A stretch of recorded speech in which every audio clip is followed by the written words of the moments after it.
So, the book of Nehemiah. Everybody have their materials ready to roll? Because we've got quite a bit to look at here as we discuss the history, the setting, all the different things that surround it. So we're going to try to give you a really good understanding of what's happening in and around the time of this man and these writings and all the different things, so that you can have a good snapshot of what's occurring in the world at the time, different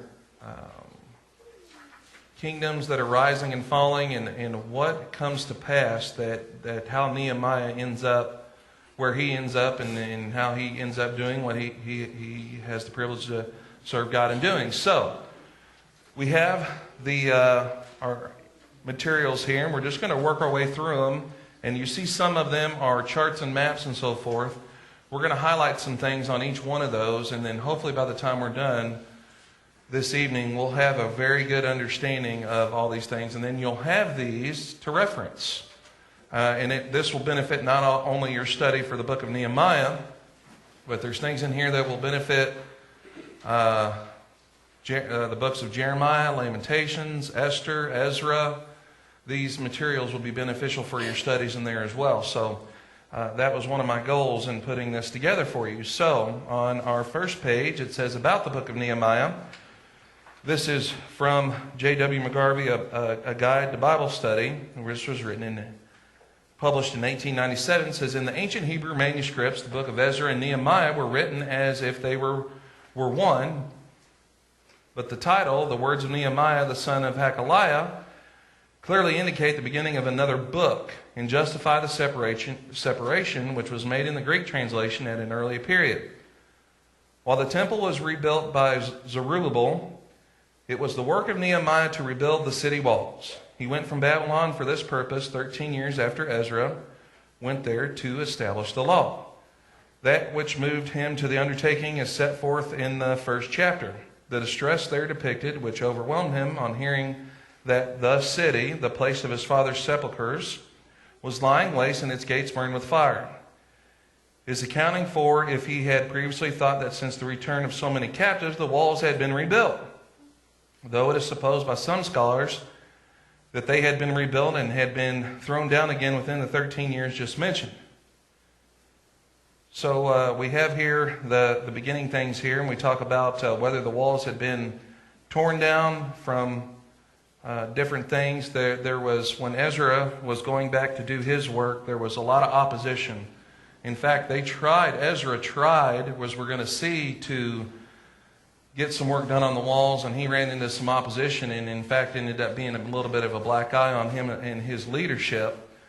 So we have here just a summation of what's happening to this point. And then it says it will be seen by reading these 6 chapters. So the first 6 chapters, that Nehemiah was equally zealous and self-sacrificing with Ezra, but quite different in his way. While the latter was a priest by descent, so Ezra was a priest and a scribe by profession, Nehemiah held a civil office, being a cupbearer to the king, and he had no scruple, therefore, about asking the king for a military escort when he obtained permission to go to Jerusalem. He acted as governor of the land for 12 years, yet he received no salary. He made no purchase of lands. Though doubtless there was a tempting opportunity for speculation in them, he made his own servants work on the wall, and he fed at his table a daily average of 150 men, Jews and visitors from other lands. His expenditure must have amounted to a very considerable fortune. The other 7 chapters of the book occupied with some details of Nehemiah's government of the people after the completion of the walls. At the end of his leave of absence from the king, he came back to Babylon, and after certain days he came again to Jerusalem. During his absence, intermarriages with the heathen had again sprung up, and other abuses crept in. The narrative closes without a hint as to the subsequent life or death of either Nehemiah or Ezra, and thus ends the history contained in the Old Testament. So this is an interesting thing here. As we see the books that are laid out in our Bible, we have Genesis, Exodus, so forth, and we come up to Ezra and Nehemiah, Esther. We have those books grouped together. And so when we see Nehemiah, the events that are recorded there, those are the last historical events of the Old Testament book as a whole. So, but then, and as we see here in the way the Bible's organized, we have books that follow Nehemiah that actually take place during or before, especially a book like Job, right? Job is grouped with what other books? Psalms and Proverbs, yeah, books of poetry. And Job, many believe, happened very early. Early on in the times of the things, you could insert that into the early chapters of Genesis. So we do have here, as this book ends, the history of the Old Testament concluding. So on your next page, we have here a pretty elaborate timeline. And so we have this here to help us to understand some of the things that are going on in and around and on and all the different events and people. And so you have three things on your left there: key people, key events, and key people events from ancient Near Eastern world. So that when it talks about key people and events at the top, we're primarily focusing on the events and the people that are contained within the Bible, and then the other things that were going on around. Now we're going to make note of some key things from this as a whole. So we have around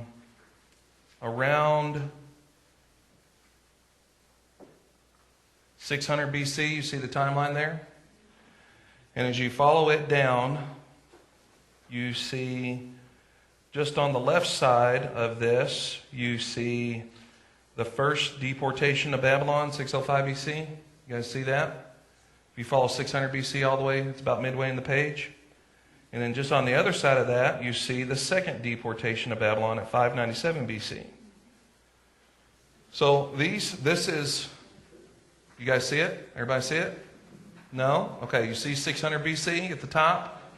Follow the line down to the middle of the page and you'll see two little dots. One says first deportation. It's right on the line to the left.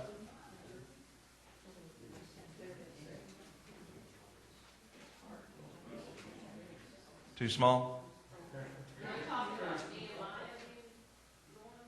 Not yet. We're talking about we're going to talk about all the events and things that led up to why Nehemiah was doing what he was doing.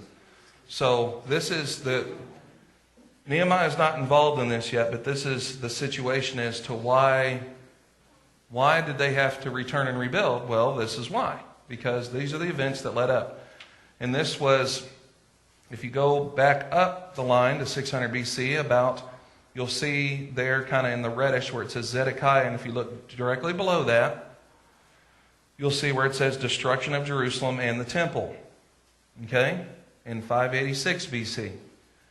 And then you have your third deportation of Babylon in 586 as well. And so then we have a period of time from 586 until 536 that temple reconstruction begins. Okay? And then we have below it, temple reconstruction halted. And then in 516, the temple dedication. And then if you follow that on down, they're kind of stair-stepping down to the right. This is around 458 BC. We have the second return from Babylon and the exile led by Ezra. And then the third return from Babylon, exile led by Nehemiah. Okay, so we have a series of events here that led to Nehemiah doing his thing, and it followed Ezra, and but we'll see. We'll talk a little bit more about that as we move forward. Now, one thing I want to point out, and this might be hard for you to find because this is a little down in the, I want you to, if you can make a mark or you have a highlighter, I want you to see this. Okay? It's between 600 and 500, and it's down in the key people and places and events that's down. And it's Cyrus the Great, 559 to 530. So I'll just kind of give you the general location. It's right here. Okay? Yeah, it's a rectangle square. It says Cyrus the Great.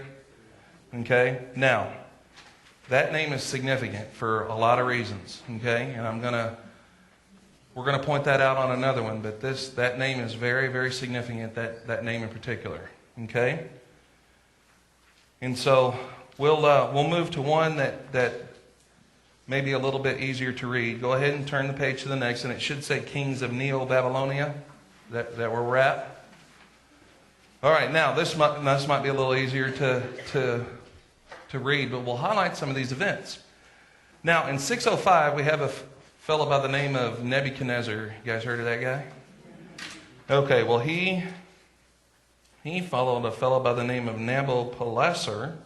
None of these guys had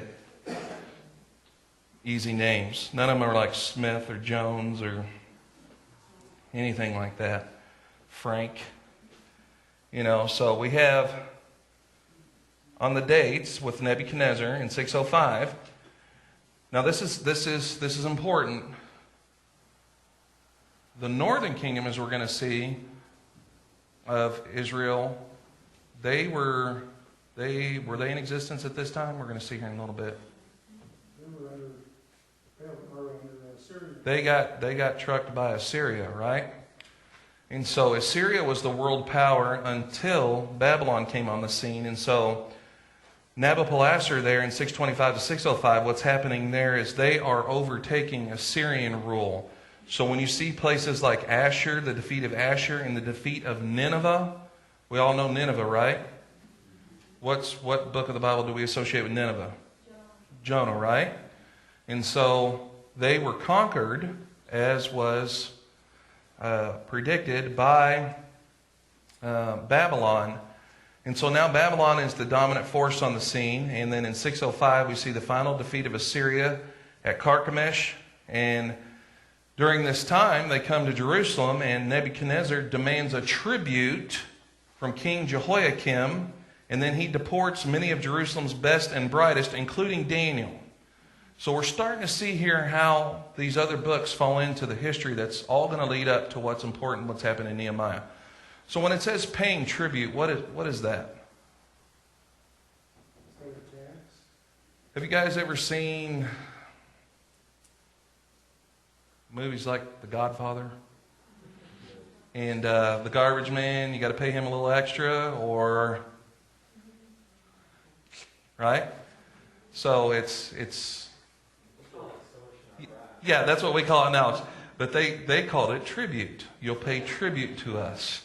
And so essentially it was, if you pay us this money, we will leave you alone for the most part. Yeah, so yeah, that's exactly right. So we have this tribute demanded from Nebuchadnezzar. King Jehoiakim says they'll pay it, but then they take many of their best and brightest, and we know that one of those was Daniel, right? So we need to keep in mind what's happening with Daniel. Then in 604, we have Daniel interprets the king's dream and achieves a high rank in government.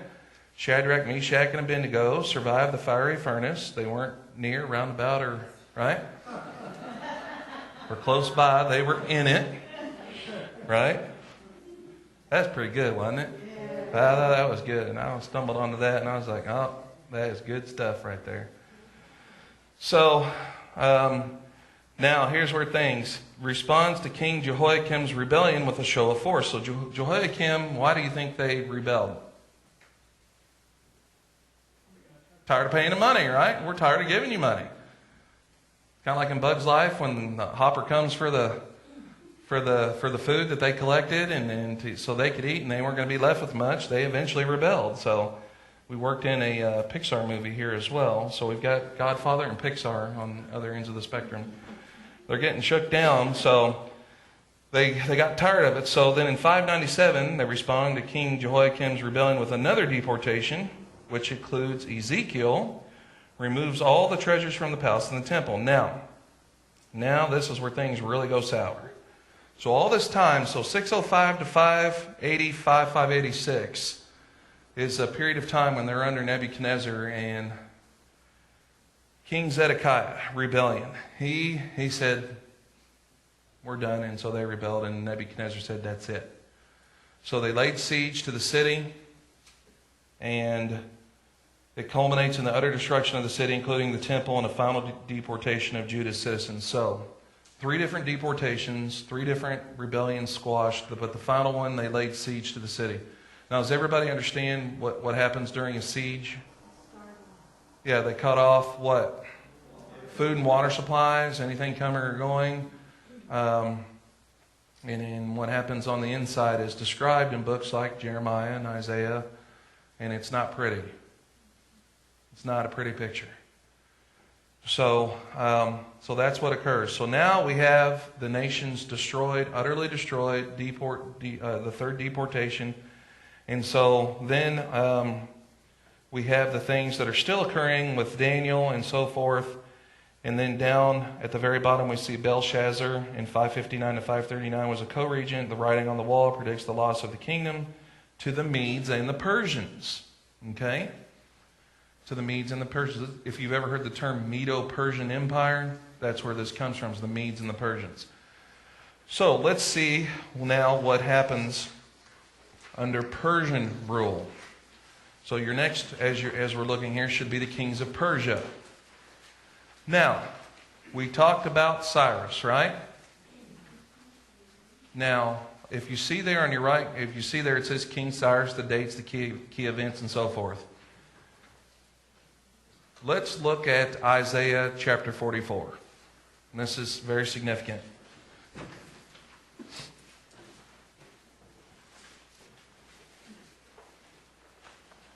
Now, one thing that it says in our course description is that we are going to tie in archaeological findings that help bolster our understanding of this book, and it also shows that God's Word is true. So in Isaiah chapter 44, we have one of the most important verses in all the Bible, in my opinion. Okay? And that is found at verse 28. Chapter 44, verse 28. It says this, "It is I who says of Cyrus, he is my shepherd, and he will perform all my desire. And he declares of Jerusalem, she will be built, and the temple of your foundation will be laid." Now, why is this so significant? Happened a couple hundred years. It was predicted a couple hundred years ago. Right. Now, sometimes you get some prophecies and stuff, and you're kind of like, well, I'm not sure exactly who they're talking about. There might be someone that's able to kind of go in and, about these things. When you talk about some different prophecies and so forth, but this one is Cyrus. I mean, his name is there. And what's fascinating is this is exactly what transpired. So Cyrus did declare, was the first one that declared that they could return to build the temple. So in 539, now the events, if you go on your timeline, if you go back, remember I showed you Cyrus on that timeline? 200 years before that is where you have around 750 to 740. That's when Isaiah is doing his thing and when this would have been proclaimed. And then it comes to be in 539, 538, and this in 537, somewhere around there. So you've got about 200 years that have transpired since his name appeared in writing, prophetic writing. Cyrus is going to be, it says, my shepherd, and he will perform my desire. So we have that Persia defeats and captures Babylon. Now, you guys remember how that happened? With how Persia defeated Babylon, you guys remember? Yes. What was the main place that they hung out in the Babylonians?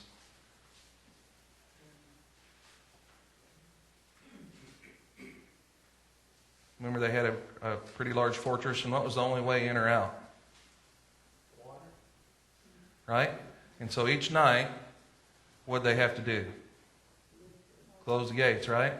And something happened that they neglected to close the gates. You guys know what it was? They were partying. They were having a good old time, and apparently whoever was in charge of closing the gates forgot. And so they sailed right on in and destroyed them.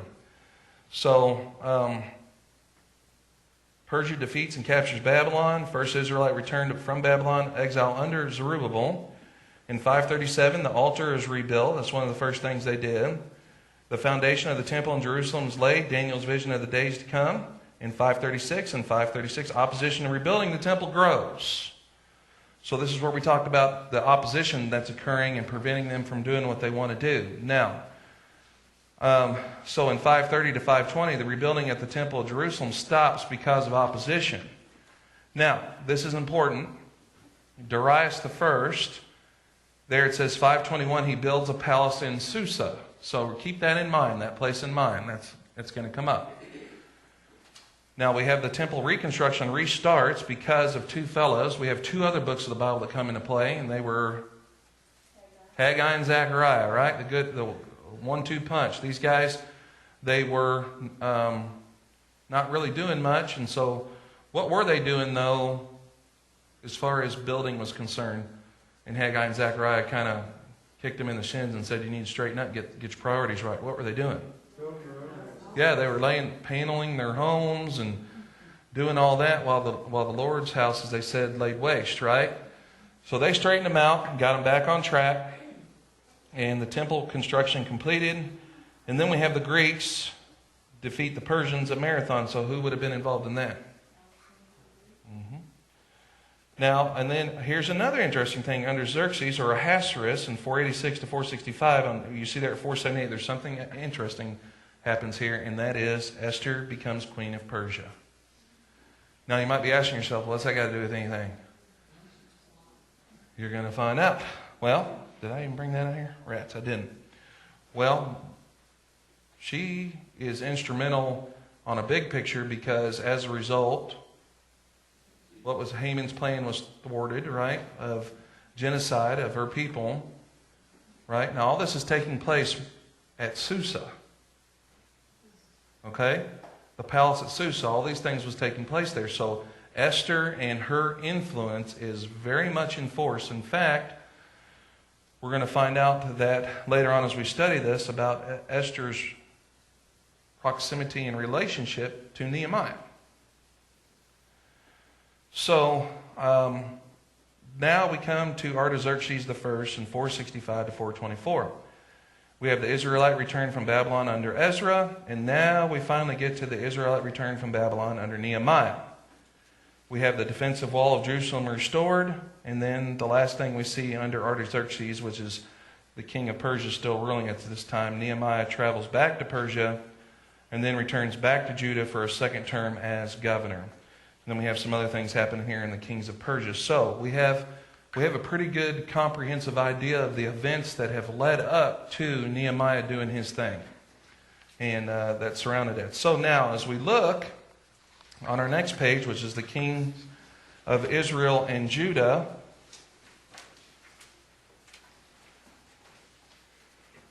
now you see we've got two different timelines here, right? We've got Israel going across the top, and then we have Judah going across below it, but it extends out another line below that's a little bit longer. Well, we've already established that because in 727, on our chart here, what happened? The king Hoshea and 722, I apologize, they were exiled to Assyria. So the 10 northern tribes of Israel were completely wiped out. And so they ceased to exist. There were no more kings. And then down with Judah, starting with Rehoboam, and then over to the far right with Hezekiah, which keep in mind with Hezekiah, because actually we're going to see kind of what the temple in Jerusalem looked like under his reign, and most likely what it looked like when it was attacked by Babylon. So then we have Manasseh. He was a good fellow, right? No. And then just Josiah, and then when we see here at the bottom, we have Jehoiakim. Remember what happened with him? What we just talked about? What did Jehoiakim do? He was the first one to do? He was paying tribute, right? Under his reign is when Babylon came in and demanded the first tribute. And then you have Jehoaz, Jehoiakim, and Zedekiah. And Zedekiah led the last rebellion, and that was it. So he was the last of any of the kings of Israel or Judah was Zedekiah. And so we see that in 586, 585. Okay, right at that point in time. So we've got the kings of Israel and Judah. So, and then if you go back up, I want you to look at the top of this one where it says 760 to 740. That is when Isaiah was doing his thing. Okay? So you have Isaiah, and that was around the time of Uzziah and Jotham. And so he was prophesying to the Judah and under King Uzziah and Jotham in that area down there. So that's the time when Isaiah wrote what he was writing. And then remember when Cyrus made his first decree was almost 200 years later. So you've kind of got a picture of the kings of Judah and Israel, of Persia and Babylon, and all the things that are happening around. We're starting to get a picture of what happened. Now, here's a good summation on our next page of the exiles and returns. So we're going to focus on the bottom. Well, actually, starting at 605 BC at the top, Babylon. This is kind of summing up some of the things we'd already talked about. But down at the bottom, when it has your returns, that has these listed out with the scriptures here on the right. When we see the empire, the kings, and the returnees, and then the Bible references, this is going to be a really good resource for you when you're trying to understand what happened when Assyria attacked, and then what happened with Babylon, and then when they returned, and who led them, and all that kind of stuff. So this is just kind of a really good, kind of a quick summation of a lot of the things we've just discussed. So nothing really more to highlight on these. Now, look at your map here of the Persian Empire. Now, hopefully you'll be able to see Susa there. Can you guys find Susa? It's pretty much dead center, maybe a little bit south of dead center. S-U-S-A, everybody got that? Now, you're going to go due west about 2 inches on your map, and you're going to see Jerusalem. Yeah. It's Iraq. Yeah, it's present-day Iraq. Okay, so you kind of got an idea of what it's on the map today. So this was the heart at that point in time under, was it Darius the First that built the palace there, and this is where they were ruling from, and this is where Esther, the events that happened with Esther, and the events that happened with Ezra and Nehemiah came out of Susa. Now,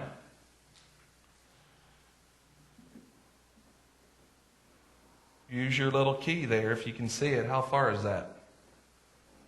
I got my ruler out. I cheated earlier today. 800 miles. About 800 miles. Now that's going to be significant is when we get into the first couple chapters to consider it 800 miles. Okay? Because this was the distance that they were traveling.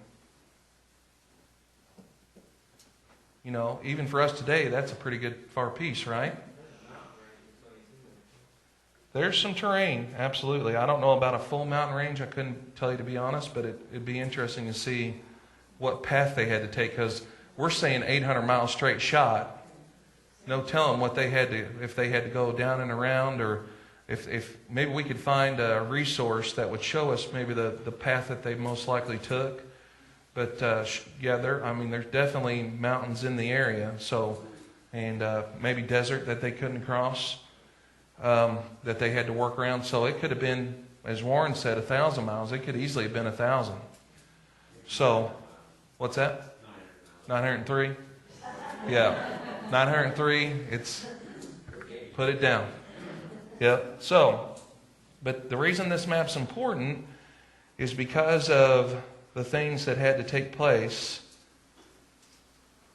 And this gives you a really good appreciation for some of the requests that Nehemiah makes that we're going to discuss as we get into this. Okay, now, on the next page, we have kind of a summation on a map as well. And this has some things on here where you see at the top some comments that are made there.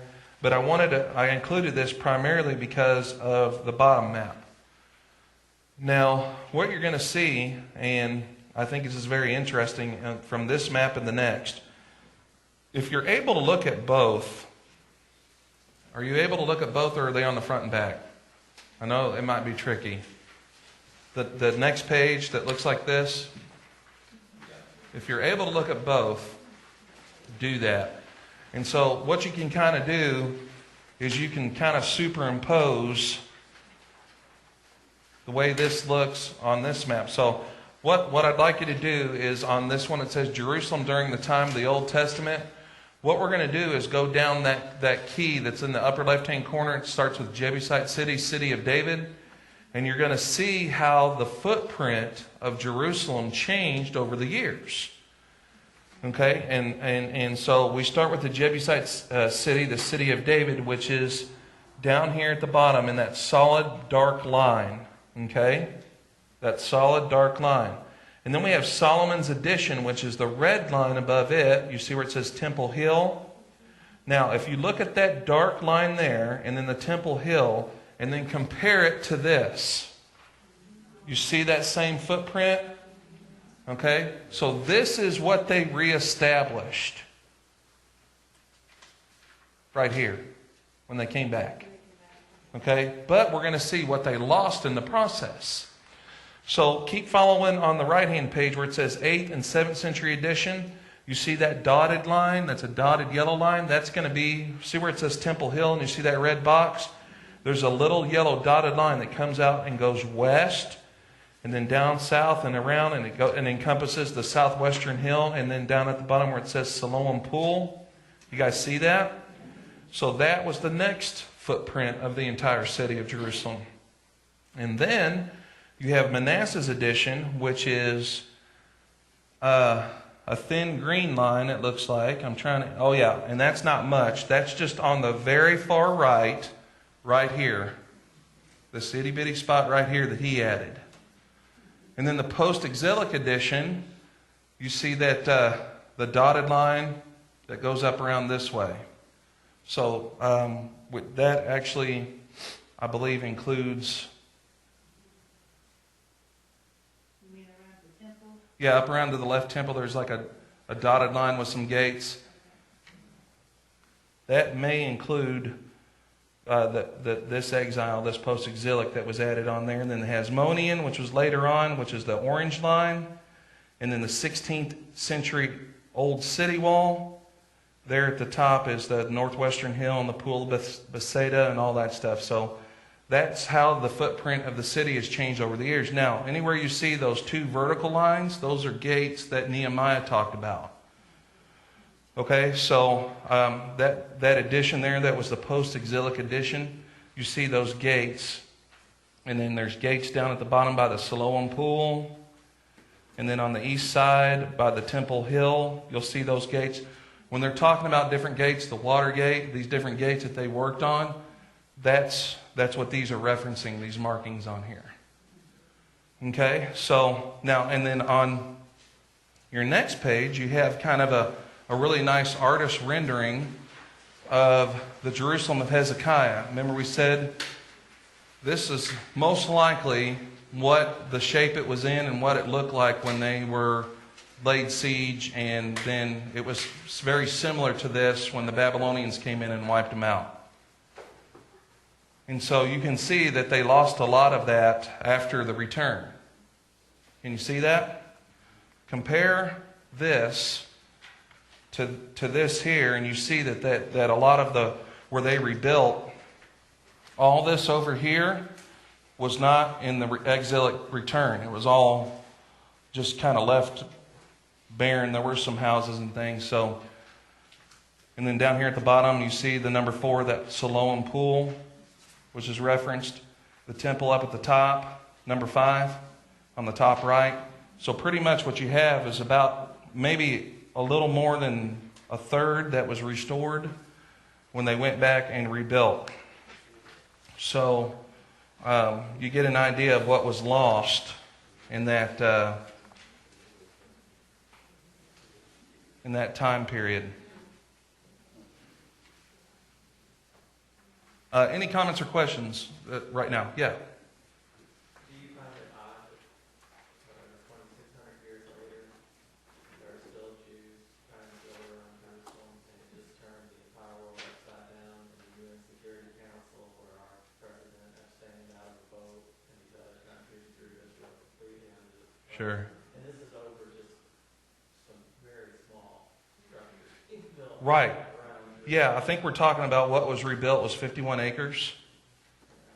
The inner part, the Temple Hill and so forth, it's not really that big a piece of land, but And even to this it's a big day politically in the world. Huge. Yeah, and you wouldn't think it would make that big a deal to us here, but, there's a lot of, a lot of ramifications and things. And a lot of people in Christianity hold a lot of ideas about Jerusalem, the city itself, which that's a whole nother study. We're not going to get into that tonight. But now, I included on your next page something I think that will be interesting, and that are kind of, since this is what Nehemiah was responsible for doing, to kind of get an idea of what they were trying to accomplish. Now, the wall that they attempted to work on, I think, was about 1.5 miles in length that was laid waste. And so what they were trying to do was to restore it to something like this. Okay? Now, if we hired our government and put them in charge of building a 1.5 mile wall that looked like this. Oh, careful. It's being recorded. We're going to delete that. All right. Nothing. He didn't say anything. All right. So, goodness. Thank goodness for editing programs. So we have this. This is why it was so important. Is the city defensive system was primarily centered around the wall. And so this is what they were trying to do. And we're going to find out about how this was organized and completed. And this is one of the very reasons why Nehemiah is one of my heroes. This guy was an unbelievable organizational genius. He was a motivator. He was a very spiritually based man that accomplished everything through prayer. And we're going to see this as we move forward. So this is what they were doing, about 1.5 miles of walls like this. I'm not going to tell you how long it took them, but they got it done pretty quick. So we have an entry ramp, a revetment wall, which I'm not even sure what revetment means, but cities were often protected by more than one wall. The lower or revetment wall had a plastered mud brick superstructure built on a fieldstone foundation. And the main defensive wall, and then they had gatehouses for these gates that would enter and exit. And we're going to see the gates that we talk about, because a lot of the things that are talked about, the gates, as you can see, were a very important primary structure in the construction of the wall. And then they assigned different groups to complete those gates in the defensive system for the city. So that is... leads us to our last page here, which is our outline of Nehemiah. Now, we are going to attempt to do more or less a chapter a week, because there are 13 chapters. And with the exception of chapter 9, which I think we're going to divide into two weeks, because there's a lot there. So, as was stated before, you have a pretty much of a general separation of between the first 6.5, 7 chapters, and then the rest of the book of the wall being completed, and then the things that happened after the wall were completed And there's a lot of political intrigue. There's a lot of things that are happening in and around these events that the way that Nehemiah handles it is just brilliant. And so, and then where they eventually end up, the restoration of the people. So we have the first part, the reconstruction of the wall, and then the restoration of the people are the two main divisions. So we will follow this in some general ways, but this is a good outline of the book that you can use. But we're going to we'll tackle about a chapter a class as we move forward. So this is pretty much our introduction to Nehemiah, and I hope that what you've seen here and that these tools and things, I know it was now every lesson after this is not going to be like this. It'll be more traditional where we have the notes that you guys can follow along with, and we'll have the slides like we did for our spiritual formation class, spiritual disciplines class. But I thought that this would be a good way to introduce and give us a really solid picture of the events and the things and what this helps. See, this is why I feel this is important, and I hope you feel this is important as well, is sometimes when we read the Bible, we don't think of it, or maybe we do, we don't think of it like we would a regular history book. Our mind kind of goes to a different place almost. And it's important that we realize that this is taking place in history just like any other history book. If you were reading about the events of George Washington and the crossing of the Delaware and these kind of things, the same way we think about that is the same way we need to think about this. And so when we understand the geopolitical things that are going on with the different kingdoms and all these things, to me, it brings it to life. And it really gives it, and what it helps us to understand is that this is true history. And then when you incorporate things in like Isaiah and Cyrus and the prophecies, and then we see God saying working behind the scenes and the things that happened with Esther and how Esther's things paved the way for Nehemiah being able to do what he's going to do. It's just amazing to see how all these things work together to complete God's plan. And that is, to me, it just really takes a book like this and just really makes it spring off the pages. And so that's one of the, and then you look at the things like maps and charts and all that can be a little dry, but when you understand them and you take time to get into them, it really does add so many layers of understanding and meaning, and that's why I wanted to provide this for you. So next week we'll begin with chapter 1. And we're going to see what Nehemiah is all about and what happens from this point moving forward. Any questions or comments or anything as we wrap up the introductory material tonight? Thank you. Oh, you're welcome. Yeah, so I appreciate that. I'm glad to do it. So any others? You're welcome. Okay. Well, I appreciate your all's attention tonight. If you have interest in taking the class for credit, you want to fill this stuff out and turn that in to me.